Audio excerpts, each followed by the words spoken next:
hari ini kita bisa sama-sama berkumpul melanjutkan pengajian kita Fathul Mu'in masih dalam pembahasan hukum-hukumnya wudhu.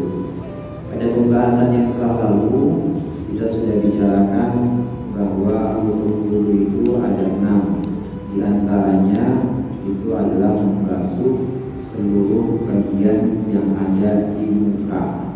Mata ada di muka ya, maka mata juga wajib dibasuh, maksudnya bagian yang zohirnya. Bulu mata juga ada di muka, wajib dibasuh. Sampai misalnya jenggot itu juga karena kukunya ada di bagian muka, maka wajib dibasuh. Nah, bicara tentang jenggot ini, masalahnya ya, jenggot ini ada yang tebal, ada yang tipis. Untuk jenggot yang tebal, maka itu ada rukhsah atau ada keringanan. Orang yang punya jenggot tebal, maka saat dia wudhu cukup membasuh permukaannya aja, permukaan jenggot, nggak perlu sampai akar-akarnya. Jadi cukup membasuh permukaannya aja. Tapi kalau jenggotnya itu tipis, maka dia harus sampai kulit di mana tempat tumbuhnya jenggot. Nah, kemudian ada permasalahan di sini yang ada di tampiyun di sini, ada permasalahan. Maka berkatalah pengarang di sini, qala al-mu'allif rahimahullah wa nafa'ana bihi wa bi 'ulumihi wa bi barakatihi fid dharain amin. Tanbihun dakaru fil ghusli annahu yu'fa an batini muqaddish sya'ri. Dakaru menyebutkan para fuqaha fil ghusli dalam kasus mandi atau dalam mandi, annahu bahwa sesungguhnya perkaranya yu'fa diampuni an batini muqaddish sya'ri bagian dalam ikatan rambut. Ai idan aqada ketika terikat dia sya'ar rambut binafsihi dengan dirinya sendiri. Wa ulhiqa dan disamakan biha dengan muqaddish sya'ar dengan ikatan rambut yang dengan sendirinya itu man orang ubtuliyah yang diuji man tadi binahwi topuin dengan semisal topu itu terlalu utuh. Lasiko yang nempel dia topu diusuli syarihi pada akar-akar rambutnya. Hatta mana'an sehingga mencegah dia topu tadi terlalu utuh itu sampai mencegah usul al-mahi sampainya air ilaiha kepada muqaddish sya'ri kepada ikatan rambut tadi. Walau mungkin dan tidak mungkin izalatuhu menghilangkan tombol, menghilangkan rambut itu tadi. Waqad sarraha dan sungguh telah mengumumkan syaikhul syuyukhina guru dari para guru kami Zakaria Al-Ansari, yaitu Imam Zakaria Al-Ansari, yaitu bahwa sungguhnya perkaranya la yulhaqu tidaklah disamakan biha ia umausya'an ikatan rambut tadi, bal tetapi alaihi atas orang tersebut tayammum ada tayammum.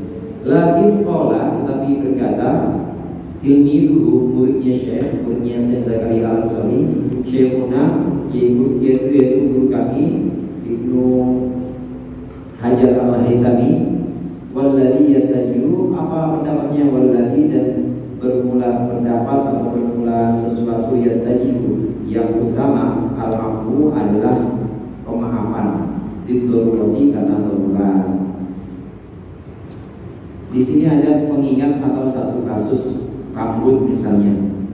Untuk mandi, untuk yang wajib dibasuh pada bagian-bagian mandi, kita tahu bahwa mandi itu pembahasannya belum sebenarnya, tapi mandi saat kita mandi janabah, maka seluruh permukaan badan kita itu harus terbasuh air atau harus kena air semuanya, harus ngalir air, termasuk akar-akar rambut. Makanya kalau sekarang itu ada sampo enak, jadi keramas ya, mana-mana itu sampoan pasti dicengin itu, wah judul nih ya, bisa gitu. Kalau udah tahu sampoan ya, kalau kan baru-baru sampoan ya, amat sampo seminggu sekali gitu. Sampoan kawan teman-teman yang pasti dicengin. Dulu dia sampean ya, gitu, pasti dicengin. Kenapa pakai sampo ini? Untuk mempermudah sampainya air ke akar-akar rambut. Karena memang harus sampai itu air saat kita mandi janabah. Yang udah balik semua nih, udah dewasa, waktu mandi hadas besar, itu semuanya air itu harus sampai ke permukaan kulit, termasuk kulit yang tumbuh rambut, misalnya kulit kepala, kemudian kulit ketek, rambutnya, dan kulit yang lain yang memang ada tumbuh rambut itu harus kena yang rasuah atau kena aliran air.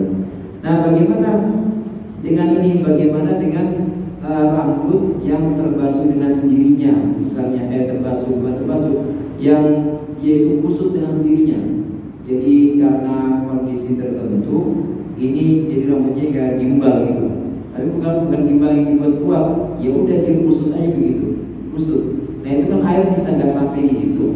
Bagaimana kalau itu dimaafkan, makfu istilahnya. Itu diperboleh dimaafkan. Kalau memang sulit menghilangkan itu, maka saat mandi itu tidak kena air nggak apa-apa. Orang misalnya karena dia memang jalan-jalan mandi, ya, mungkin lagi melakukan belum belum mandi gitu. Nah terus dia mimpi atau dia junub harus menghilangkan hadas besar. Ini kalau di rambutnya dia itu memang ada semacam kusut yang dengan sendirinya, jadi bukan karena digepang atau bukan karena dibuat gimbal, tapi dengan sendirinya itu dia itu kusut, kemudian air tidak sampai di situ, maka dimaafkan, diperboleh. Kalau memang sulit, ya kalau memang sulit tidak bisa diuraikan lagi, maka itu dimaafkan. Nah, disamakan dengan kasus ini hukumnya, yaitu apabila di anggota wudhu kita, misalnya di jenggot, jenggot tadi awal itu pembahasan kita, jenggot kalau yang tebal gimana cara basuhnya? Apa sampai kulit atau sampai permukaannya aja? Permukaannya aja. Tapi kalau tipis harus sampai kulit. Nah ini ada orang misalnya, ada orang jenggot itu kan wajib dibasuh. Apalagi dia jenggotnya tipis, maka wajib dibasuh. Tapi kebetulan dia itu kusut dengan sendirinya, susah banget masukin air, maka cukup di permukaannya aja. Atau ada orang misalnya jenggotnya itu ya tipis, tapi ada entah kalau di sini contohnya ini bau itu telur kutuk. Jadi dia ada telur kutuk sehingga saking banyak itu nggak mungkin air masuk ke sana saat berwudu. Maka yang seperti ini bagaimana ya? Seperti ini kasusnya disamakan dengan rambut yang kusut tadi. Kalau sulit maka diampuni, kalau sulit maka dijadikan satu keringanan, nggak apa-apa kalau nggak sampai ke permukaan kulit. Karena ini sesuatu yang memang sulit dihilangkan. Sesuatu yang sulit itu, sesuatu yang dalam fikih, sesuatu yang itu menyulitkan seseorang atau menyulitkan ibadah seseorang, maka itu pasti ada keringanannya, pasti ada rusuknya. Cuma ini jangan sampai dijadikan main-main, maksudnya menggampangkan, jangan. Tetap harus ngaji, biar tahu hukumnya, harus tetap ngaji. Memang ada keringanan-keringanan dalam kondisi-kondisi sulit, kondisi-kondisi yang memang tidak mungkin dihindari dan bukan kita buat kondisi itu, maka ada keringanan.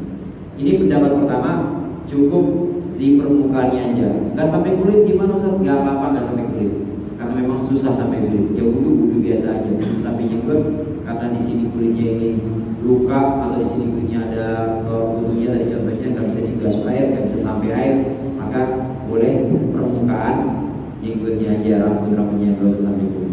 Ini kaul yang pertama. Namun kaul yang kedua, menurut guru dari guru yang mengarang kitab ini, jadi Syekh Abdul Aziz, ya Syekh Zainuddin bin Abdul Aziz, ini punya guru namanya gitu aja. Nah, menurut Syekh Zakaria Al-Ansori ini nggak bisa diampuni yang seperti itu, tidak bisa, nggak bisa diampuni. Tapi bagaimana solusinya? Solusinya orang itu nggak usah wudhu, cukup tayamum aja, nggak usah wudhu. Kenapa? Ya wudhu percuma aja, nggak sampai ke itu, nggak sampai ke kulitnya. Padahal membasuh kulit pada jenggot yang tipis itu hukumnya wajib harus sampai kulit itu air. Kalau nggak sampai juga ya percuma, nggak usah wudhu, mendingan sekalian aja ganti dengan tayamum. Ini kaul yang kedua. Atas dasar inilah kemarin saya ada yang tanya itu, atas dasar ini kalau seandainya nggak boleh kena air, memang orang luka misalnya di korban nggak boleh kena air, ya udah tayamum aja nggak apa-apa. Ini Abdullah Tubirul Mahduroh diantaranya. yang kondisi darurat itu kadang-kadang mempermudah apa-apa yang tidak boleh, apa-apa yang seharusnya itu tidak boleh bisa dipermudah saat darurat atau saat kita terdesak.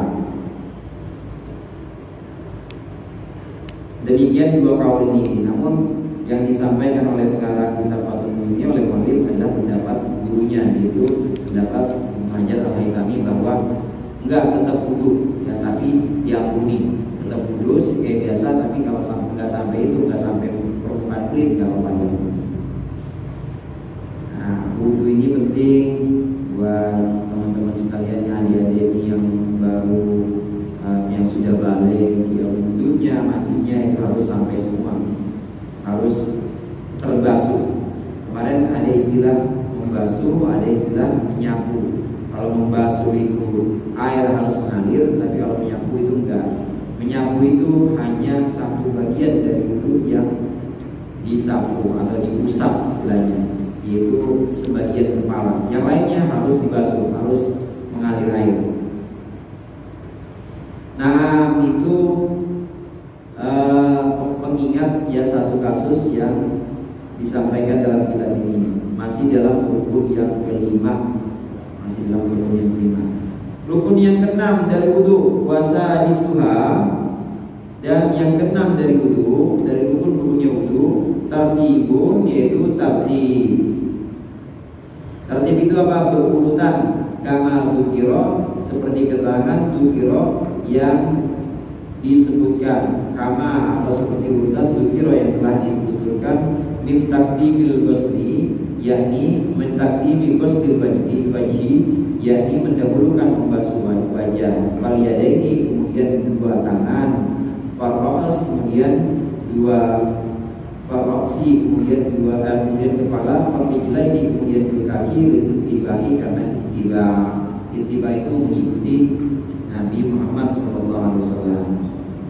Rukun yang keenam dari wudu itu tartib. Kita ulang sedikit ya. Yang pertama rukun itu adalah niat. Kemudian yang kedua basuh muka. Yang ketiga membasuh dua tangan. Tiga siku. Jangan lupa di siku harus kena, jadi harus dilebihin. Kemudian yang keempat sebagian kepala. Itu yang keempat ya. Yang kelima basuh kedua kaki sampai mata kakinya. Yang keenam adalah tartib atau berurutan. Berurutan di sini yang dimaksud gimana? Berurutan itu ya muka dulu, habis muka baru tangan, habis tangan sebagian kepala, habis sebagian kepala kaki, itu yang namanya tartib. Di sini jelas-jelas disebutkan taqdim ghusli wajhi, mendahulukan basuh muka dulu, habis muka baru tangan dan seterusnya. Loh, niat nggak disebutin, karena niat itu adalah rukun yang sifatnya itu rukun hati atau rukun qalbi. Dia itu memang nggak perlu diurutan. Pokoknya yang namanya niat itu adanya di awal ibadah. Jadi niat itu adanya bareng saat membasuh muka, itu niat. Tartib di sini yang dimaksud adalah yang mendahulukan apa yang memang harus didahulukan sesuai dengan urutannya. Apa dasarnya? Dasarnya karena kita ittiba. Ittiba itu mengikuti Nabi. Karena Nabi itu ya berwudu seperti itu. Nabi itu berwudu ya seperti itu, urutan-urutannya ya seperti itu. Para sahabat kan memperhatikan bagaimana Nabi berwudu. Ya urutannya ya muka, kemudian tangan, habis tangan sebagian kepala, habis sebagian kepala kaki. Siapa yang memperhatikan? Sahabat. Kemudian sahabat menuturkan ini kepada muridnya namanya tabi'in. Tabi'in ini kemudian pada muridnya namanya atba'ut tabi'in atau tabi'in. Tabi'in kepada muridnya lagi para ulama kepada muridnya lagi terus ulama pada muridnya lagi terus sampai kepada kita ini. Jadi kita ya pasti niru ulama, kita pasti ikut ulama. Gak bisa kita langsung ikut sahabat misalnya, gak bisa. Kita langsung ikut Nabi juga gak bisa. Kita mengikuti para ulama. Nah, dasarnya itu mengikuti Nabi sebagaimana yang dituturkan oleh para sahabat, sebagaimana keterangan yang dijelaskan oleh para ulama. Nabi selalu seperti itu. Ya, Nabi selalu selalu berwudu seperti itu. Bahkan memang ada perintahnya ini, ya. Ada perintahnya. Perintahnya itu memang Nabi itu saat pernah waktu itu, ya, pas haji wada, itu para sahabat bertanya, "Anabda'u bis-Safa am bil Marwah?" Sa'i. Ya Rasulullah, kami ini nanti saya ini mulainya dari Safa atau dari Marwah? Jawaban Rasulullah apa? Ibda bima bada Allah, kata Rasulullah. Mulailah sesuai dengan apa yang Allah perintahkan dimulai. Yaitu mulai dengan apa? Ya lihat aku. Mulai dengan Safa, dari Safa, Marwah dari Safa, Marwah, jadi mulainya dari titik Safa itu. Demikian juga wudu. Lihat wudu, Allah memulai dari mana? Maksudnya Allah dimulai dari mana ini? Bagaimana maksudnya? Lihat Nabi.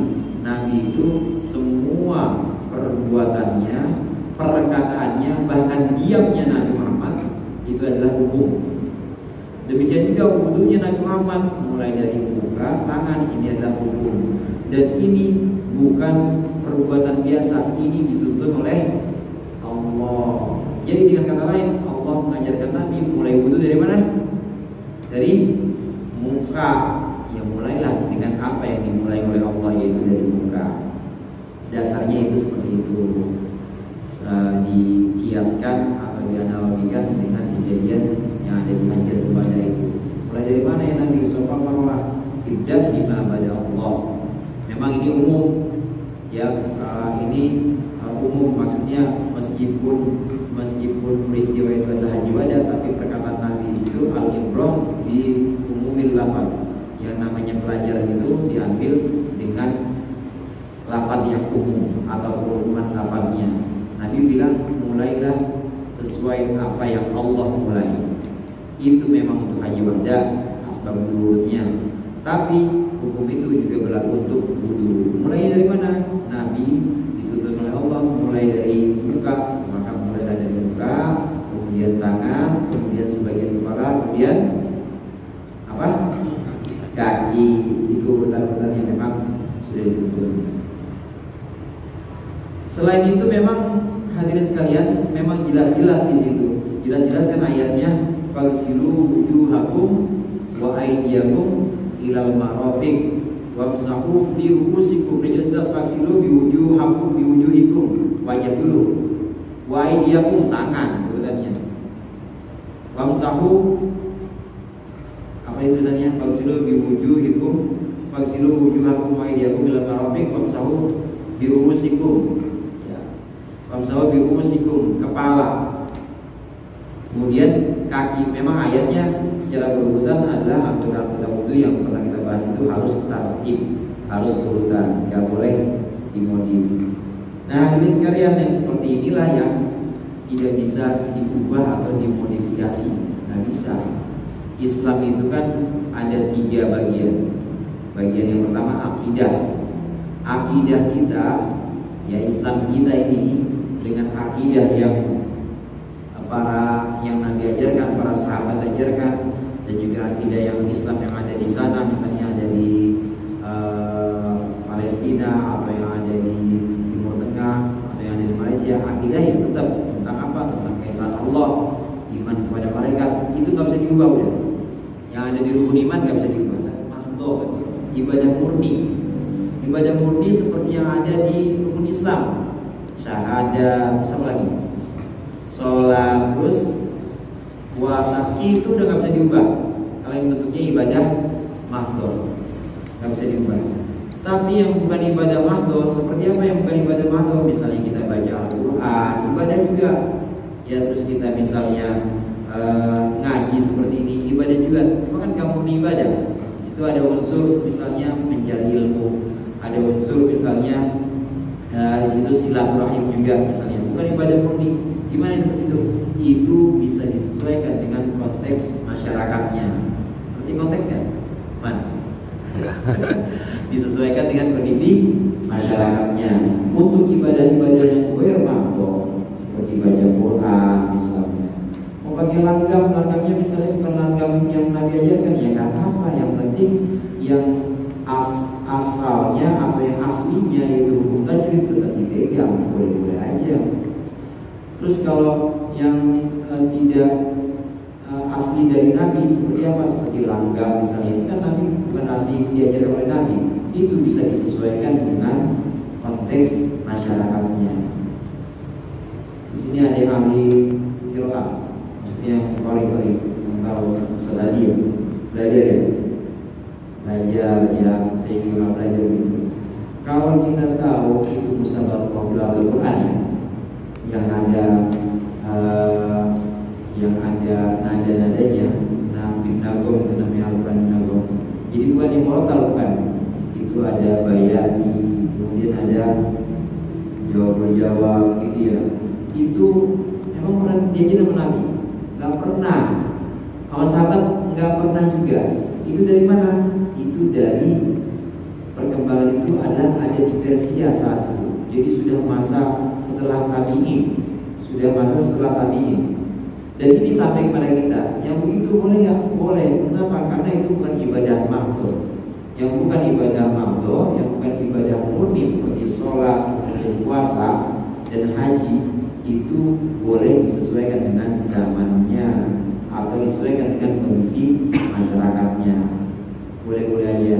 Cuma jangan coba-coba sholat dimodif.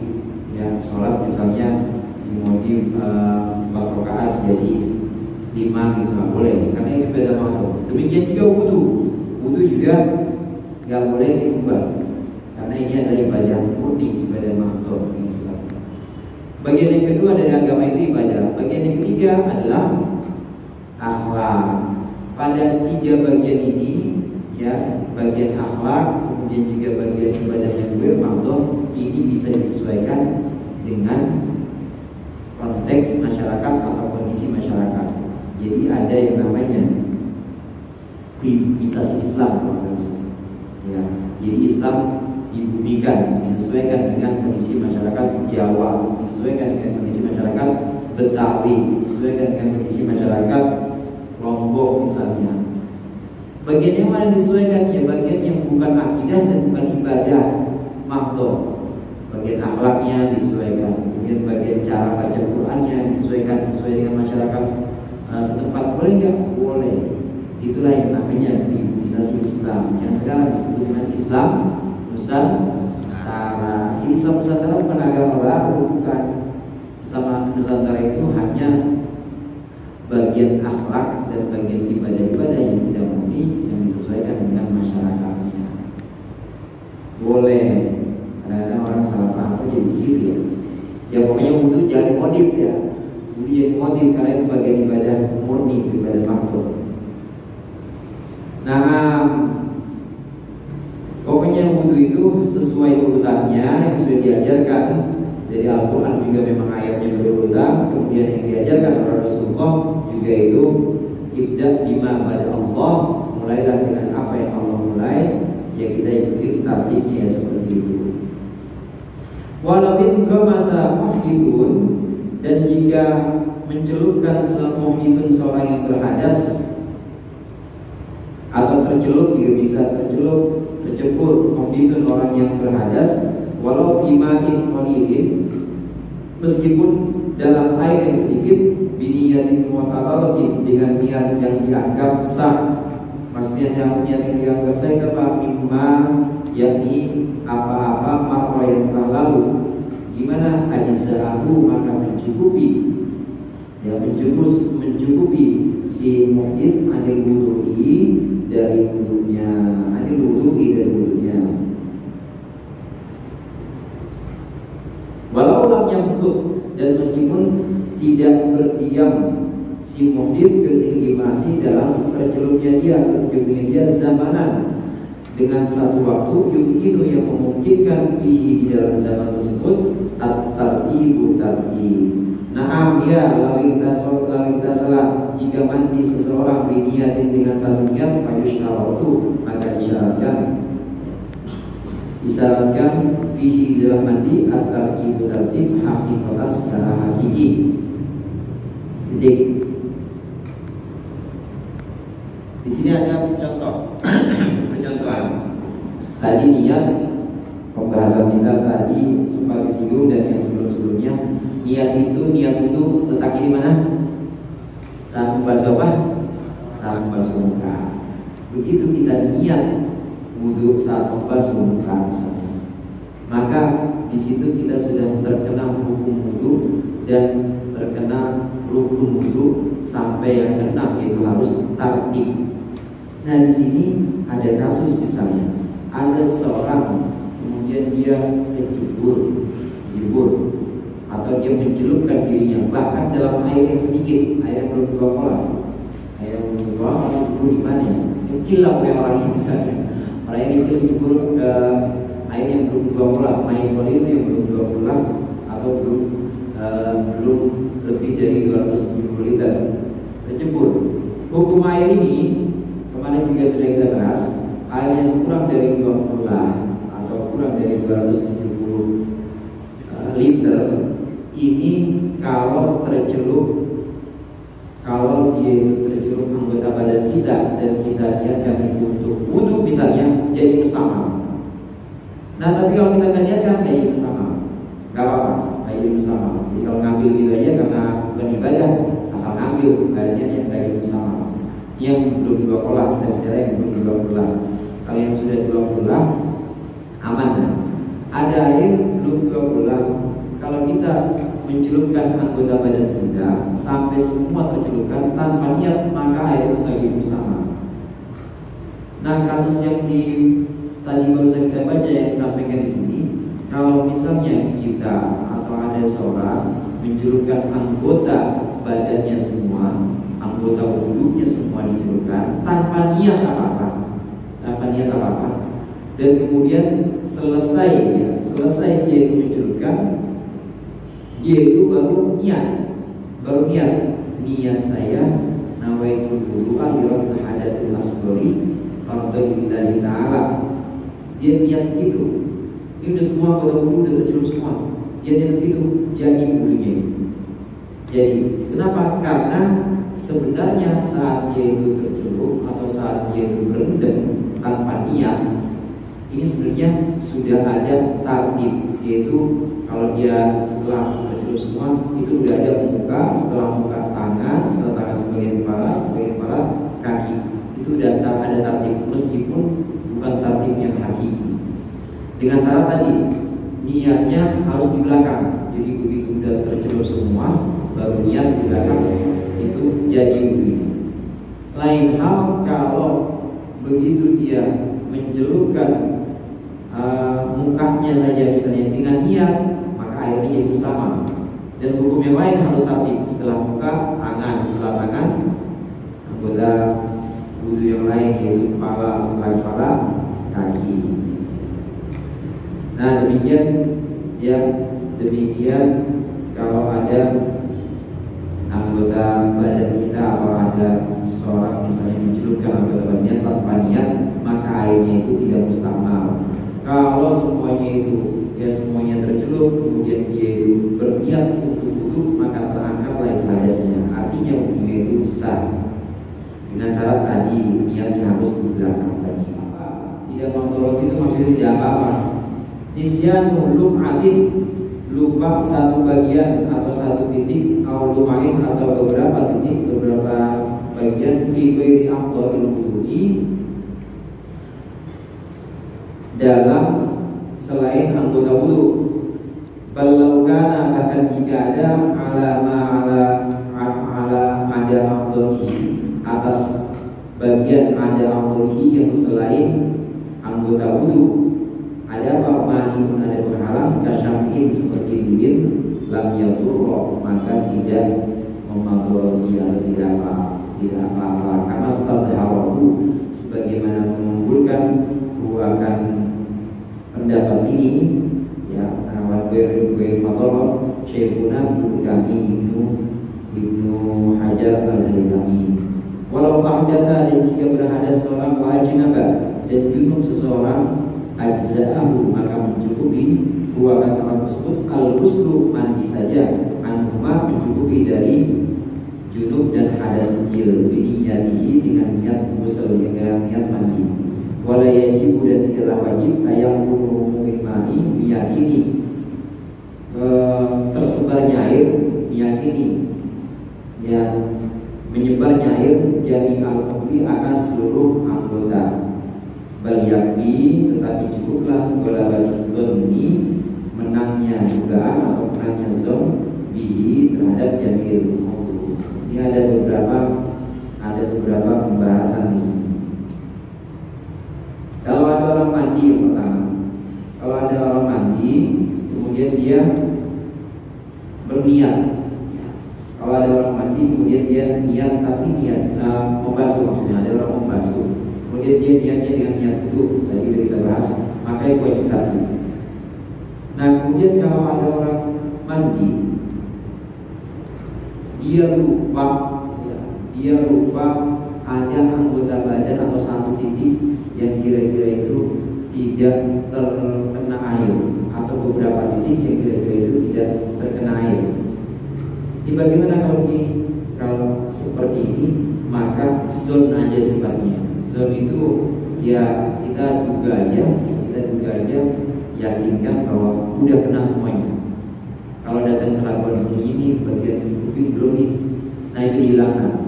Yang penting kita harus menangkan dugaan kita bahwa semuanya itu sudah kita alirkan air, semuanya itu sudah terkena air atau sudah terbasuh. Harus memenangkan keyakinan, karena ini sifatnya 50-50. Beda lagi kalau syak, ya, jadi ada zon, ada syak. Contohnya begini, kalau kita syak itu adalah sangkaan atau dugaan yang lebih unggul salahnya dibanding benarnya syak. Nah kalau zon itu sangkaan atau dugaan yang antara benar dan salah itu 50-50 atau sama. Saat terjadi di zon, maka kita harus menangkan zon, harus menangkan dugaan. Beda dengan syak atau beda dengan keraguan. Ya. Nah keraguan syak ini kadang-kadang bisa naik tingkatnya. Yang tadinya asalnya kita itu ragu, ini bisa naik ke tingkat zon. Begitu sampai ke tingkat zon, maka harus memenangkan zon atau menangkan dugaan. Itu pertama. Kemudian yang berikutnya ini tadi kita baca, ada orang misalnya dia itu mandi tapi niatnya itu adalah niat wudu. Dia mandi cuma niatnya adalah niat berwudu. Ini bagaimana? Kalau dia mandi tapi niatnya niat berwudu, maka wajib taktib. Nggak boleh mendahulukan kaki dulu misalnya, kemudian baru tangan, nggak boleh. Kalau memang dia mandi tapi niatnya adalah niat wudu, maka dia wajib taktib sesuai dengan hukum wudu, karena wudu wajib taktib. Itu kedua. Yang ketiga yang tadi kita baca, yang bisa kita ambil juga kesimpulannya, mandi itu untuk hadas besar apa kecil? Hadas besar. Kemudian kalau wudu hadas kecil. Untuk dua hadas ini mandi bisa mengangkat keduanya. Kalau kita misalnya punya hadas besar, kemudian mandi saja tanpa wudu, niat mandi, nawaitul ghusla. Udah apa mandi niatnya ya? Kok nawaitul ghusla birrafil hadatil akbari radha billahi. Ada apa kan? Dipraktekin dah. Iya, harus dipraktekin emang ya, harus dipraktekin. Pokoknya niat itu niatnya dengan niat mandi mengangkat hadas besar, maka hadas kecil ikut terangkat juga. Ya, ikut terangkat juga. Itu namanya ibtirajus shaghair fil kabair. Jadi yang kecil-kecil hadas kecil itu bisa ikut terangkat dengan adanya mandi hadas besar. Begitu kita selesai mandi, gak usah wudu lagi. Kenapa? Hadas kecilnya terangkat juga. Ya cukup. Walaupun nanti di bagian sunnah itu memang disunahkan ada wudunya sebelum mandi.